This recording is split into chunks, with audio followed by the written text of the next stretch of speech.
نحمده ونصلي على رسوله الكريم أما بعد فأعوذ بالله من الشيطان الرجيم بسم الله الرحمن الرحيم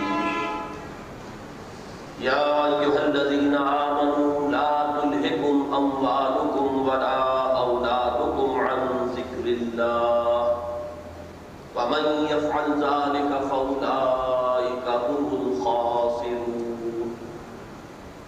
وأنفقوا مما رزقناكم من قبل أن يأتي أحدكم الموت فيقول رب لولا أخرتني إلى أجل قريب فأصدق وأكن من الصالحين ولن يؤخر الله نفسا إذا جاء أجلها والله خبير بما تعملون صدق الله العظيم رب اشرح لي صدري ويسر لي أمري واحلل عقدة من لساني يفقهوا قولي اللهم ربنا ألهمنا رشدنا وأعصمنا من شرور أنفسنا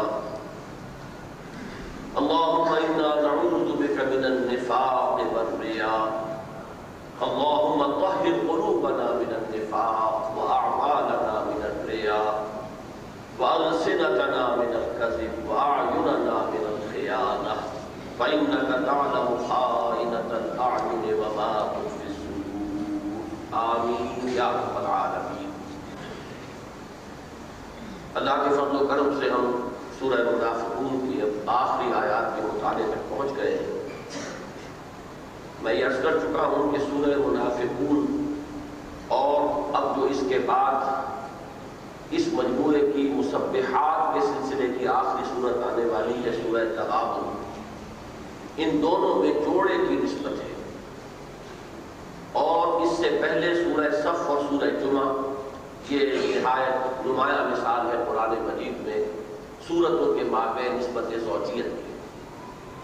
لیکن ان کے مابین ایک عجیب بات یہ ہے کہ پچھلے جوڑے کی دوسری صورت یعنی سورہ جمعہ اور اس جوڑے کی پہلی صورت یعنی سورہ منافقون، ان میں ظاہری اعتبار سے بڑی گہری مناسبت ہے۔ یعنی اگرچہ زوجیت کی نسبت ہے سورہ صف اور سورہ جمعہ میں اور ادھر سورہ منافقون اور سورہ تغابن میں، لیکن یہ دونوں جوڑے جو ہیں بہت ہی باہم مربوط ہیں، انٹرلاکڈ ہیں۔ چنانچہ ان دونوں صورتوں کے بارے میں آپ نے نوٹ کر لیا ہوگا، دونوں 11 آیات پر مشتمل ہے، سورہ جمعہ بھی اور سورہ منافقون بھی، دونوں 2 رکوعوں پر مشتمل ہے۔ دونوں میں پہلا رکوع 8 آیات پر مشتمل ہے اور دوسرا رکوع 3 آیات پر مشتمل ہے۔ جس کو میں انٹرلاکنگ سے تعبیر کر رہا ہوں اس کے لیے ذہن میں یہ رکھیے کہ سورہ جمعہ کی آخری آیت میں کچھ لوگوں کے چلے جانے کا ذکر ہے کہ وہ نبی اکرم صلی اللہ علیہ وسلم کو چھوڑ کر چلے گئے جبکہ آپ خطبہ ارشاد فرما رہے تھے، جبکہ سورہ منافقون میں منافقین کے آپ کی خدمت میں حاضر ہونے کا ذکر ہے۔ پھر ان دونوں ہی صورتوں میں ایک لفظ آیا انفضوا، وہ منتشر ہو جائیں گے یا چلے جائیں گے، یہ سورہ منافقون میں بھی آیا ہے اور سورہ جمعہ میں بھی آیا ہے۔ شاید یہی مناسبت ہے کہ جس کی وجہ سے نبی اکرم صلی اللہ علیہ وسلم نمازوں میں جو مناسبت پیش نظر رکھتے تھے قرآن مجید کی قراءت کے ضمن میں، تو اس میں ہمیں آپ کا یہ معمول معلوم ہے اور میں نے اس سے پہلے بھی اس کا ذکر کیا ہے کہ کبھی آپ جمعے کی صبح کی 2 رکعتوں میں، فجر کی رکعتوں میں ان دونوں صورتوں کو جمع کرتے تھے، یعنی سورہ جمعہ پہلی رکعت میں اور سورہ منافقون دوسری رکعت میں، اور کبھی ایسا بھی ہوتا تھا کہ عین جمعے کی نماز کی 2 رکعتوں میں آپ یہی صورت اختیار کرتے تھے۔ تو یہ وہ ظاہری مناسبت ہے کہ جس کا میں نے چاہا تھا کہ آپ کی طرف آپ کی توجہ ادھر مبذول کرا دوں۔ جہاں تک سورہ منافقون کا جو مضمون اب تک ہم نے پڑھا ہے اس کے خلاصے کا تعلق ہے، چونکہ آگے بڑھنے سے پہلے فطری طور پر یہ خواہش ہوتی ہے کہ اب تک جو کچھ ہم نے سمجھا ہے اس کو مختصر ترین الفاظ میں پھر ذہن میں تازہ کر لیا جائے۔ تو میں نے عرض کیا کہ نفاق کی تعریف خود قرآن مجید کے الفاظ میں سادہ ترین تعریف یہ بنتی ہے کہ وَمِنَ النَّاسِ مَن يَقُولُ آمَنَّا بِاللَّهِ وَبِالْيَوْمِ الْآخِرِ وَمَا هُمْ بِمُؤْمِنِينَ، لوگوں میں کچھ ایسے بھی ہیں دعویٰ تو کرتے ہیں ایمان کا لیکن حقیقت میں مومن نہیں، یہ قرآن مجید کے اپنے الفاظ میں سادہ ترین تعبیر ہے۔ پھر آپ کو یاد ہوگا کہ میں نے دو بنیادی قسمیں بیان کی۔ ایک وہ کہ جس میں کوئی شخص یہ شکل ارادی طور پر، شعوری طور پر اختیار کرتا ہے، دھوکہ دینے ہی کی نیت سے اسلام میں داخل ہوتا ہے، اور ایک لحظے کے لیے بھی، ایک لمحے کے لیے بھی اسے ایمان کی کوئی رمق کبھی میسر نہیں ہے۔ اسے خوب معلوم ہے کہ میں دھوکہ دینے کے لیے اسلام میں آیا ہوں، میں نے لبادہ اوڑھا ہے۔ کبھی بھی اسے اپنے بارے میں یہ گمان ہوتا ہی نہیں کہ میں نے حقیقتاً اسلام کو قبول کیا ہے یا ایمان کو تسلیم کیا ہے۔ یہ ہے ارادی اور شعوری نفاق، جس کے لیے میں نے دو آیتیں قرآن مجید کی آپ حضرات کے سامنے رکھی ہیں۔ ایک تو سورہ آل عمران کی، وَقَالَ طَائِفَةٌ مِّنْ أَهْلِ الْكِتَابِ آمِنُوا بِالَّذِي أُنزِلَ عَلَى الَّذِينَ آمَنُوا وَجْهَ النَّهَارِ وَاكْفُرُوا آخِرَهُ لَعَلَّهُمْ يَرْجِعُونَ۔ ایک سازش کے طور پر کچھ یہودیوں نے یہ معاملہ کیا، صبح کے وقت ایمان لائے، شام کو مرتد ہو گئے، اور یہ صرف اس لیے کہ ایمان کی جو ساکھ قائم ہو گئی ہے ہم اسے نقصان پہنچائیں، اور کچھ نہ کچھ لوگوں کے دلوں میں، سادہ نو مسلمانوں کے دلوں میں ہم شکوک و شبہات پیدا کر سکیں گے کہ بھلے لوگ تھے، ایمان انہوں نے قبول کیا تھا، پھر آخر کوئی نہ کوئی بات تو دیکھی ہوگی جس کی وجہ سے مایوس اور بددل ہو کر چلے گئے۔ اسی کی تعبیر قرآن مجید کی سورہ مائدہ کی آیت نمبر 61 میں ہے، وَإِذَا جَاءُوكُمْ قَالُوا آمَنَّا وَقَدْ دَخَلُوا بِالْكُفْرِ وَهُمْ قَدْ خَرَجُوا بِهِ۔ جب وہ آپ کے پاس آتے ہیں، اے مسلمانوں تمہارے پاس، تو کہتے ہیں کہ ایمان لائے، حالانکہ وہ کفر کے ساتھ ہی داخل ہوئے تھے اور کفر کے ساتھ ہی نکل گئے۔ وَاللَّهُ أَعْلَمُ بِمَا كُنتُمْ يَكْتُمُونَ، اور اللہ خوب جانتا ہے جو کچھ کہ وہ چھپا رہے ہیں۔ یعنی چھپانا ایک شعوری عمل ہے، جان بوجھ کر چھپا رہے ہیں۔ اس کے بعد دوسری قسم جو ہے وہ غیر شعوری نفاق کی میں نے آپ کے سامنے رکھی۔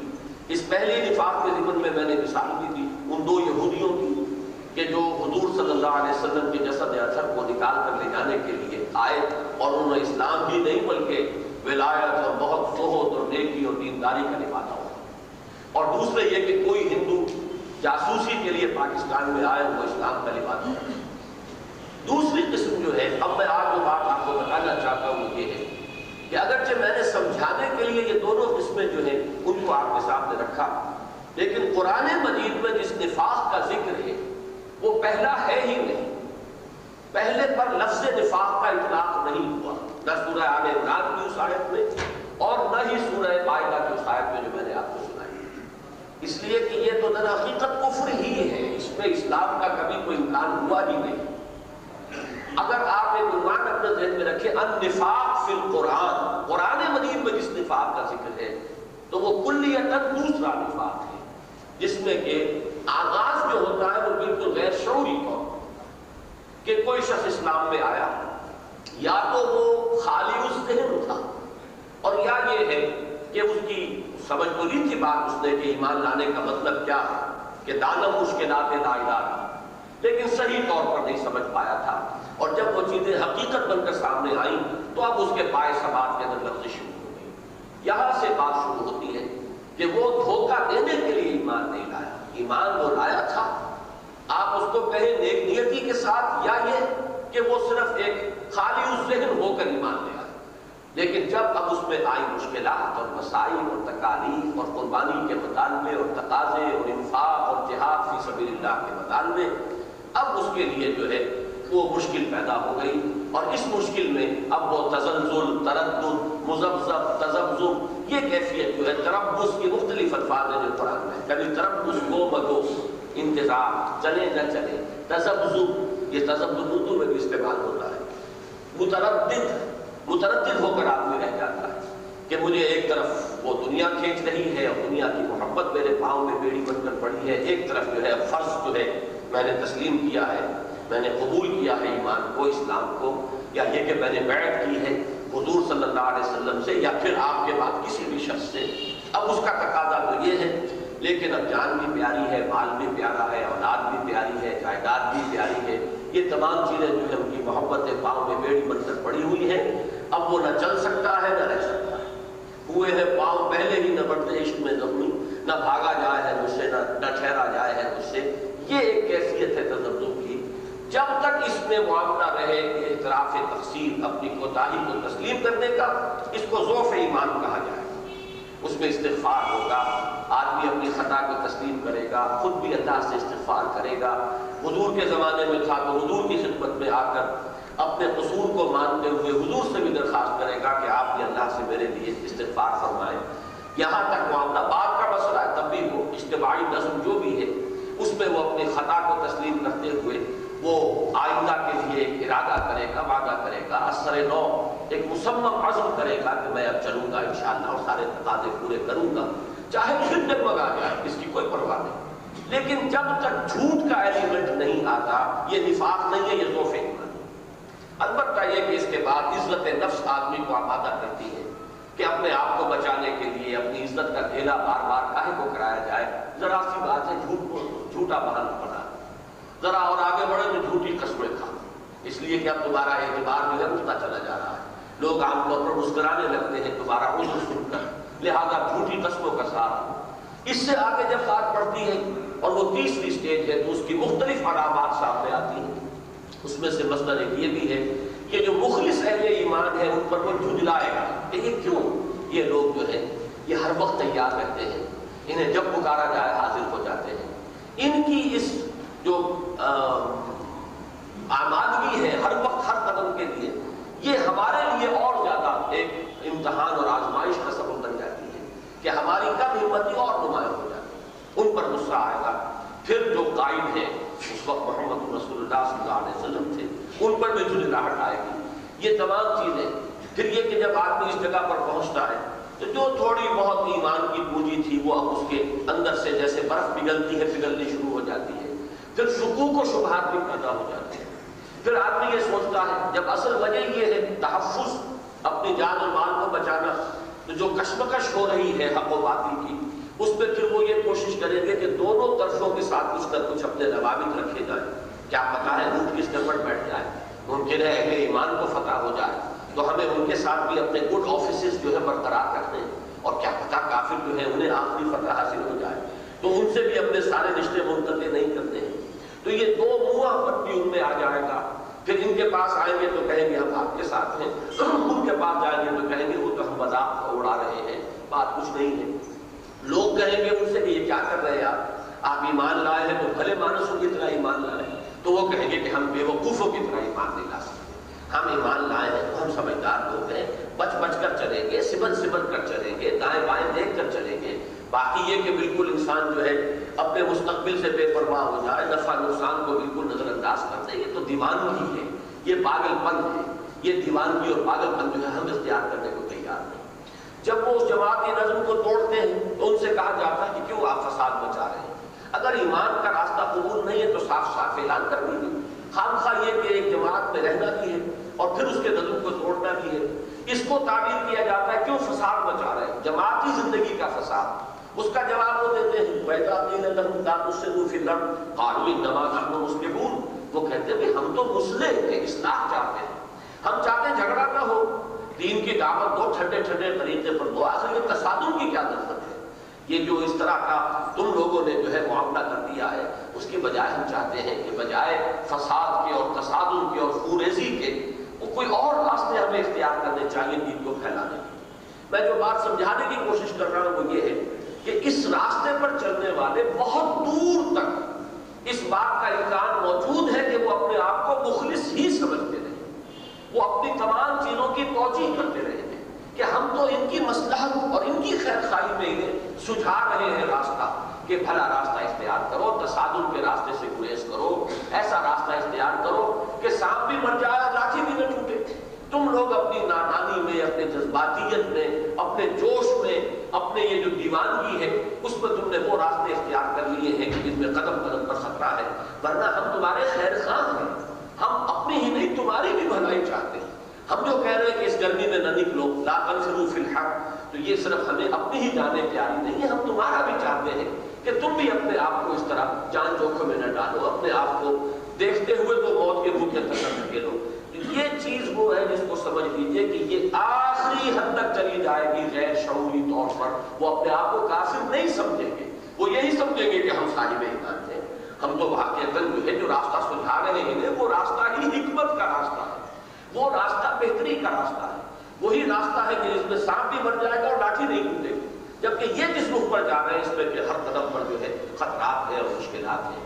البتہ یہ ضرور ہے کہ اس راستے میں آخری منزل یہ آ سکتی ہے معدود چند لوگوں کی کہ وہ واقعتاً شعوری طور پر بھی پھر منافق ہوتا ہے، اندر سے انہوں نے اسلام کو بالکل تج دیا ہو اور شعوری طور پر تج دیا ہو، لیکن یہ کہ چونکہ اب تعلقات قائم ہو گئے مسلمانوں سے، اب رشتہ داریاں ہیں مسلمانوں سے، لہذا وہ چھوڑ بھی نہیں رہے، کھلم کھلا ارتداد کا اعلان بھی نہیں کر رہے، لیکن واقعتاً اب ان کے دلوں کے اندر ایمان کی کوئی رمق اس درجے میں بھی نہ رہ گئی ہو کہ جس پر وہ خود اپنے آپ کو بھی دھوکہ دے سکے۔ وہ جو قرآن مجید میں کہا گیا یخادعون اللہ والذین آمنوا وما یخدعون الا انفسهم وما یشعرون، اپنے آپ کو دھوکہ دینے کے لیے بھی تو کچھ نہ کچھ آدمی اپنے آپ کو جسٹیفائی کرتا ہے، کچھ نہ کچھ ریشنلائز کرتا ہے، حالانکہ وہ اپنے آپ کو دھوکہ دے رہا ہوتا ہے۔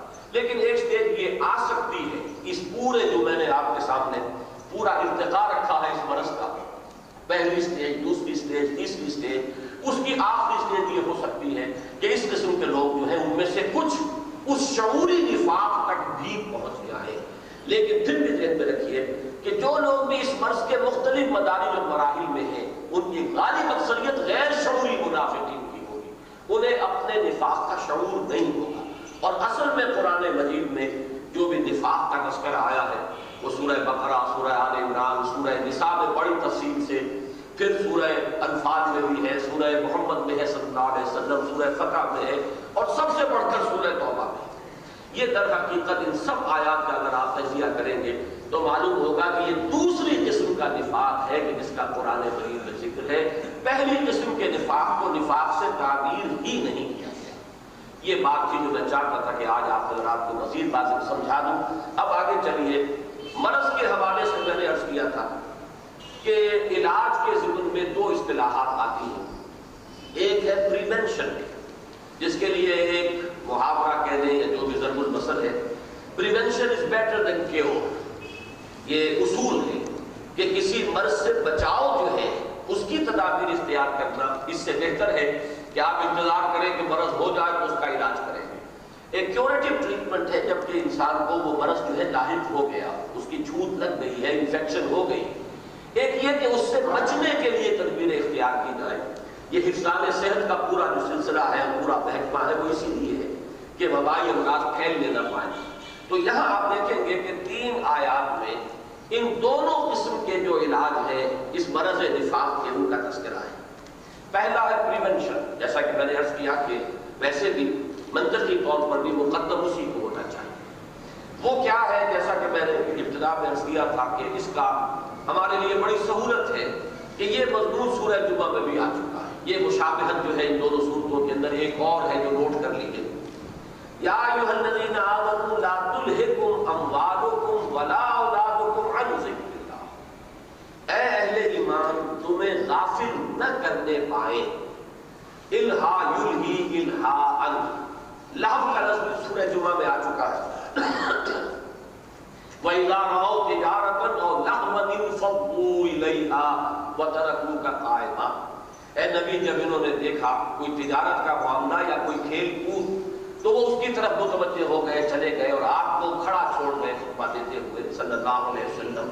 تو لہو کہتے ہیں وہ چیز جس میں انسان اپنے آپ کو مشغول کر کے، آج کل جو آپ لفظ استعمال کرتے ہیں پیس ٹائم، وقت گزارنا، وقت گزاری کے لیے کوئی مشغلہ، کوئی کھیل کود، کوئی تماشا، کوئی کسی وقت انسان جو ہے زندگی کی تلخ حقائق سے گریز کرنا چاہتا ہے تو کسی اور کام میں، کسی مشغلے میں، کسی دلچسپی میں اپنے آپ کو وہ مصروف کر لیتا ہے۔ یہ تمام چیزیں لہو میں شامل ہیں، اس میں وہ کھیل تماشا یہ ساری چیزیں شامل ہیں۔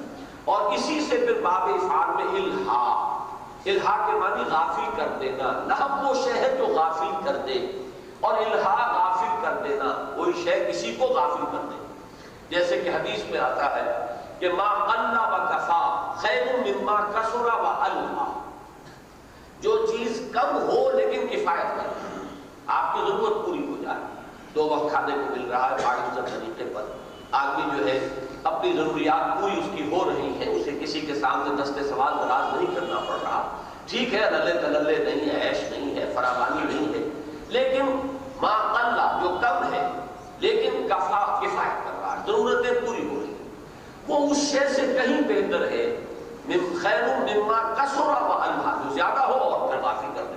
اس لیے کہ زیادتی جو ہے اس کے اندر تو یقیناً پھر ایک طرح کی غفلت آ جاتی ہے انسان پر.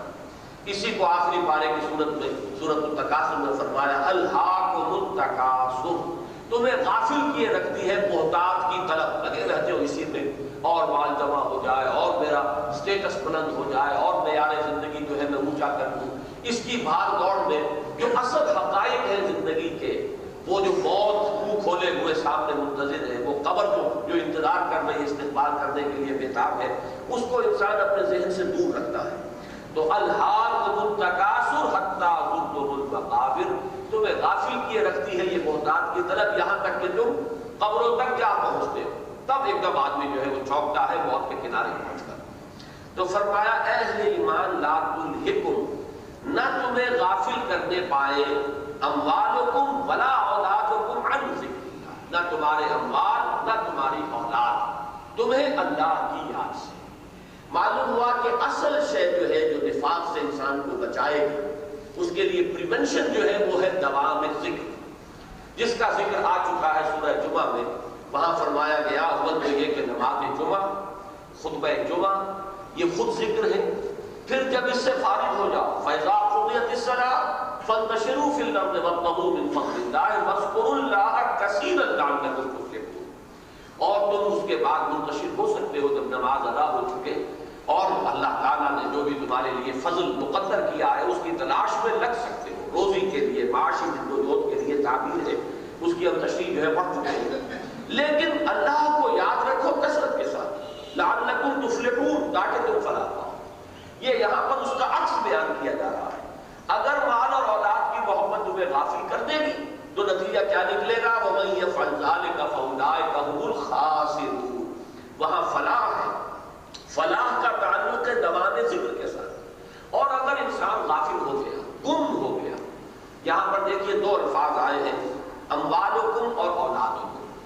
یہ پھر وہی جو 8 پہلے محبتیں میں نے گنوائی ہیں بارہا، جو سورہ توبہ کی آیت نمبر 24 میں آئی ہے، یہ ان کا لب لباب ہے. علامہ اقبال نے جس کے لیے اصطلاح استعمال کی ہے کہ یہ مال و دولت دنیا، یہ رشتہ و پیوند، یہ دو چیزیں ہیں دنیا میں کہ جو انسان کو اپنے اندر گم کر لیتی ہیں، جو اللہ کی یاد سے غافل کر دیتی ہیں، اللہ کو بھلا دیتی ہیں. دو چیزیں، یہ مال و دولت دنیا، یہ رشتہ و پیوند، خدا نے وحدہما لا الہ الا اللہ.